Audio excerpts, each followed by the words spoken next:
you come across this where all your corners are in the right place, but they're the wrong way.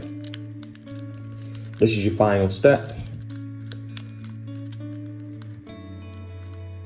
So you find one that's in the right place.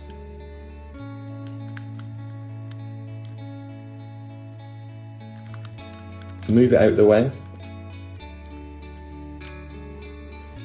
Bring this one that's in the wrong place, and you go down, left, up, right, down, left, up, right, and keep doing down, left, up, right, until this yellow comes back to there.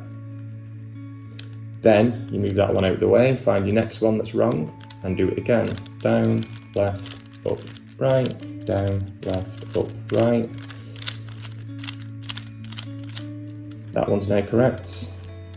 Move this one, because that's wrong.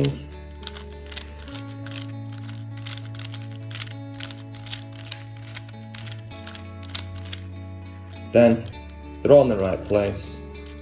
And again, completed the cube.